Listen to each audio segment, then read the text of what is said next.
So one of the most interesting and kind of fun things that happens when you're working in miniatures is someone asks you to build something highly detailed, very large, and then they want you to blow it up. And we had the opportunity to do a few of these kinds of effects over the course of our time at Vision Crew. One of them was the Mummy. So Industrial Light and Magic had been doing the majority of the effects on the Mummy, but there was a bit of work that was split out to Cinesite, and Cinesite needed the elements. So they were going to do basically the Rain of Fire in PYRO sequence. So we needed minarets and sort of like big structures to get hit by meteorites and explode. And so we built those quarter scale and shot them in our parking lot. JD Street did all the pyro on those. And you know, one of the things that you do with those kinds of effects is you tend to try and build, I don't know why the magic number became 3, but that's what people generally would do, is they would build 3 of whatever it was. And in our case, what we had was, because we just had portions of these things that had to get destroyed, we could essentially patch them and repair them and then shoot them again and try and get the timing just right and all that sort of thing. And then those elements were shot on blue screen and then given to the folks at Cinesite, and then they composited them into their matte paintings and kind of added realism to the background CG environment that they were building. So that was a really fun little project. It was a tiny piece of that show, but it was really cool to be a part of it. And you know, around that same time, we got called to do a couple of other kind of more even larger explosion shots. And so there was a music video for a band called the Mighty Mighty Bosstones. The song was Royal Oil. And I think the idea is that you see these guys and they're, I don't know, in a moonshine cabin or something somewhere in the forest, but it actually is making maple syrup, I guess. But in any case, it blows up at the end, the still blows up or whatever. And so it was we had to build like a, you know, an old wood shack and then blow it up. And I love these kinds of shots. They're a lot of fun to do. And once again, we had JD Street helping us out with that one. And basically, you know, that was a pretty straightforward gag, but we couldn't do 3 takes. We didn't have the money to build 3 of these things, so we had to get it right the first time. And so we basically had primer cord laced around the whole thing, and then a tight timing, you know, digital timing box that would sort of trigger the timing over the course of the scene.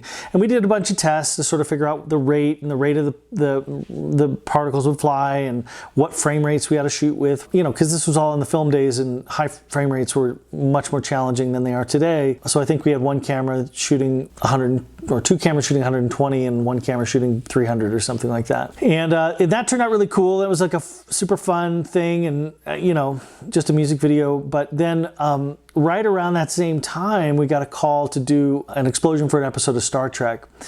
And this was an insanely cool job because Thane Morris was going to blow it up. And Thane Morris is a legend in the miniature pyro world, or even pyro in general, I suppose. And we had worked with Thane at Boss Film before starting our own company at Vision Crew. With this one, it was going to be a 1-take deal. We had to get it right the first time. There was no money for a second take.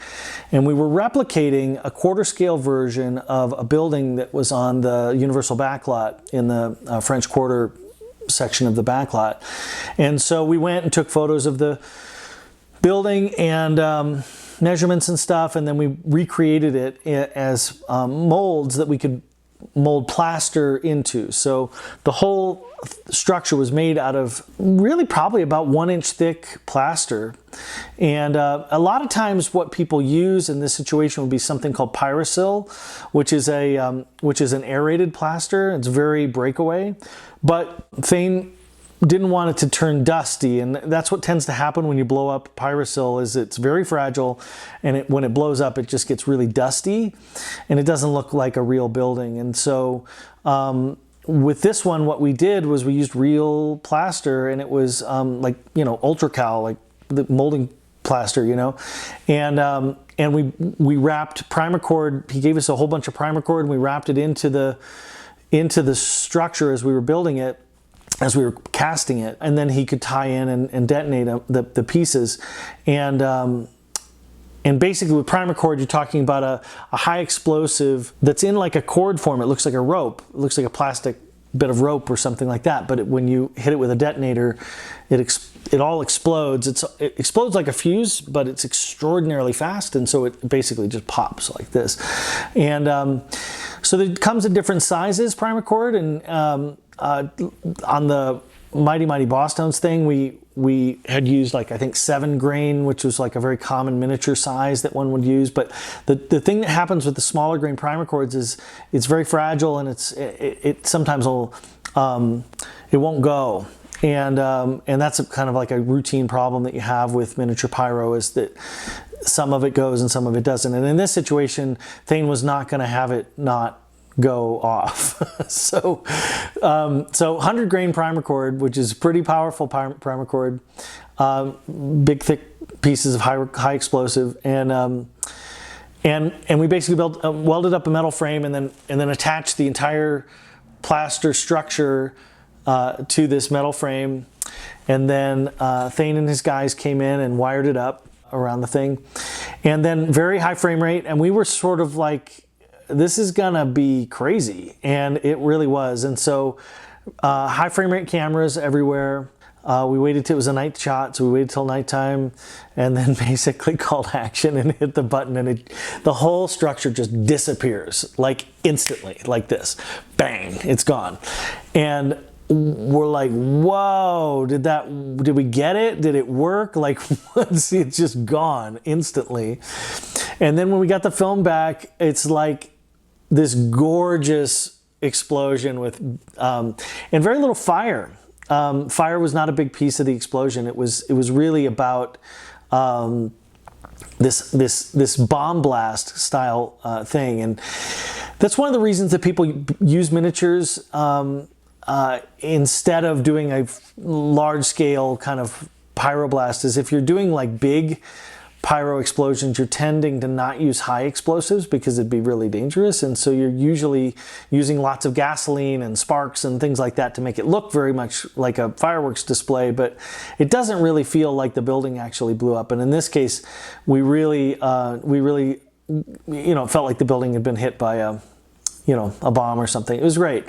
So it's a really fun thing, and it seamlessly works with the actors running out and the close-ups and then the wide shots of our building exploding. It turned out really well. So I'm really proud of that explosion. It was a lot of fun.